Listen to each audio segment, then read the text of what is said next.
5 morning rituals every chosen one needs to start her day in power.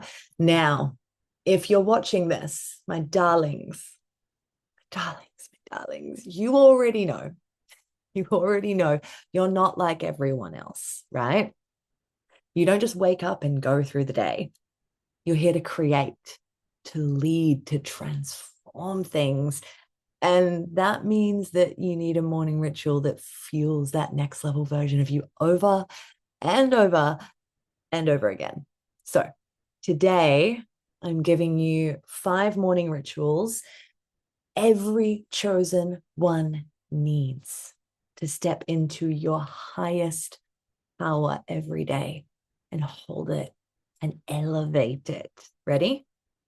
Let's go. Most people wake up and what do? They immediately grab their phone.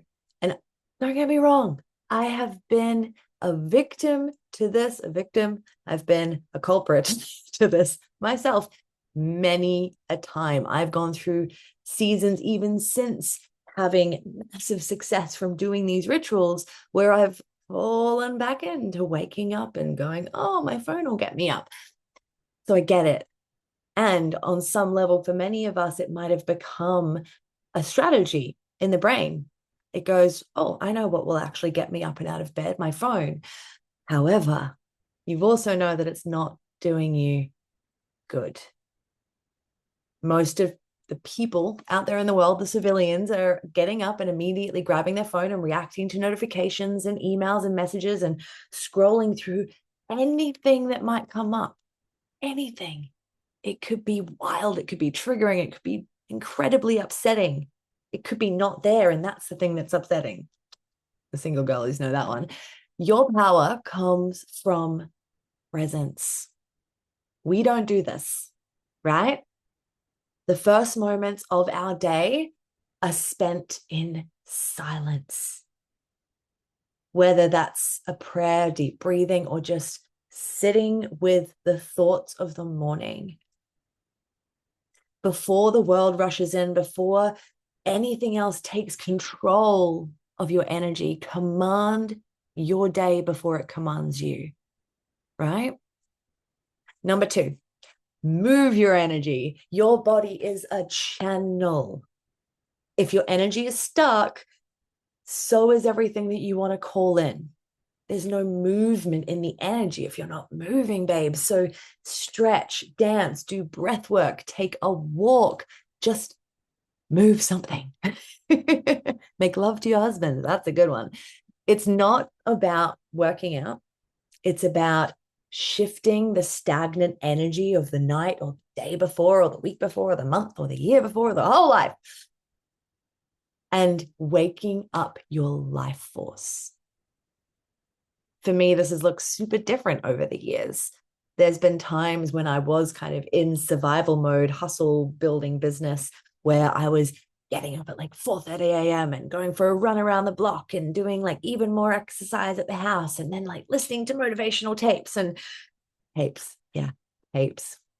That's how long ago it was. So that was great at the time. And then over the years, I started realizing how much more my female body responded better to walking, dancing and stretching and somatics and going for a swim and more of that gentle movement of the feminine. But how can you start to wake up your life force in a way that feels so yummy and delicious and good to you every single morning? So let's recap. Start in silence, not with everyone else's stuff, with yours. Move your body and wake up your energy. And then number 3, speak your reality into existence. As a chosen one, your words create your world. You know this. We're knowing this so much more now as a species. It's such an exciting time for those who know, and you are leading the way, babe. So you got to lead the way. Before you check social media or let in other people's noise, declare who you are and what you're calling in. Identify it. Get really, really intimate with that awareness of it. Because what's that doing? It's just teaching your yummy little mind to seek out more proof of that than proof of the problems you might have been focusing on. Can you say it out loud? Can you write it down? What does that look like? And look, you could start with, I'm a powerful creator. I am enough, but enough of what? Or you could get beautifully specific about exactly where you're at right now and what you're wanting to play with in your environment, in your reality.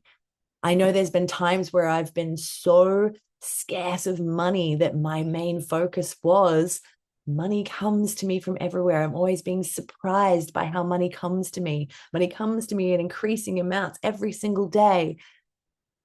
And then now I have different affirmations that I say to myself that are specific to where I'm at. Now I might say, show me proof that I am provided for by my energy, by my guides, by my intuition. Show me more proof. Show me more proof, because I've been in a season of like seeing proof of manifestations, but also seeing a lot of bad behavior in the world, which is part of the resistance that comes up in me for me to resolve, so I can also help all those people, right? But it can be really hard not to get stuck or sucked in to all of the negative stuff we might see in our reality, which is really important, and we work with that. But to create these specific reframes, affirmations, whatever you want to call them, to start your day with, to remind yourself who the frick you are, to set the tone for the day, right? Your voice is a spell. Use it. Number 4, connect to your higher self. You don't have to move through life alone. You're constantly being guided by God, your intuition, by something bigger, or at least I hope you allow yourself to have faith in something bigger, because faith is something that is so powerful for any chosen one in this lifetime. Without faith, we just fall into that darkness far too often. So every morning, can you make space to receive that guidance? Journal, meditate, pull a card, read the Bible, whatever helps you to create the space and to tap in and to allow yourself to receive. You don't need to figure out everything alone. Just listen. Feel for the answers, for the guidance, for the messages. They're always there. And number 5, set a chosen one intention. Most people drift through their day reacting to whatever happens, but you set the tone, right? So before you start, decide, who am I going to be today? What am I creating? What does this highest version of me do throughout this day? How does she show up?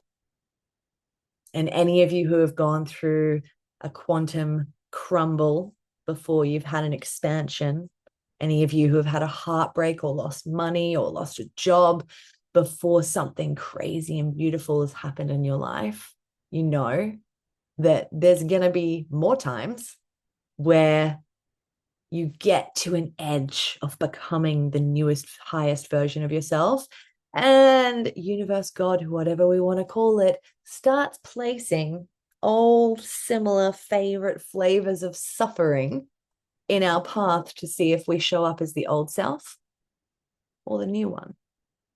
And now everything we've just gone through, steps 1 through 4, is super helpful to set you up for walking out the door and finding a day like that, or a year like that, or a decade like that. Hopefully never a decade like that. My goodness, if you're having a decade like that, we need to talk. We need to work on that, baby girl. So set the tone, set the intention of who you're going to be today. Maybe you need to have a reminder throughout the day if things are feeling really sticky and yucky and there's full of triggers and challenges and struggles. Cool. You can do that. However, your day is yours to command. And by getting clear on who you want to be in that day, no matter what comes at you, no matter what hits you, no matter who behaves badly, no matter who speaks or looks at you a certain way, if you've recognized how you want to show up as that new self, you'll be less likely to fall into those default behaviors and ways of thinking and ways of speaking and ways of rather than see the difference? So get clear on that, set the tone for your day, and maybe have some little reminders throughout the day if you feel like you might slip out of it.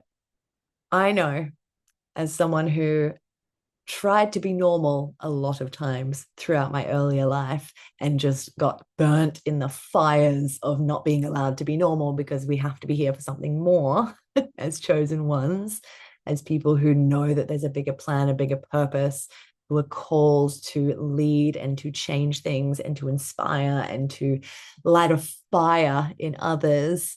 I get it. We were not here to live a normal life. You, I know, are here to rise and to lead and to change the world by being who you are and what you've been through and all the things that you've learned and the wisdom that you've cultivated, the stories that you have to tell that could be someone else's saving grace. But in order to do that and to do that long term and to do it in a way that makes you money that you deserve so you can have the safety and security and luscious, beautiful existence that you deserve to have for being a chosen one, it's time to start taking your morning rituals seriously. I don't know if you can hear the birds outside, but they agree. Start taking your morning rituals seriously because your mornings matter. Setting yourself up for whatever the day throws at you matters. And I want you to enjoy this journey more. It's about freaking time, right? Time to enjoy it more, time to thrive more, time to win more as you continue to rise. If this spoke to you, drop some fire emojis in the comments. I love those fire emojis. And tell me, which ritual are you going to be committing to tomorrow morning? Or any rituals that you love that maybe I didn't bring up, or anything that's working for you. Let's have a conversation. Let's talk about it. Let's inspire each other. Let's build this together. And until next time, I love you guys. You're doing amazing. You're not alone. And I'll see you on the next one.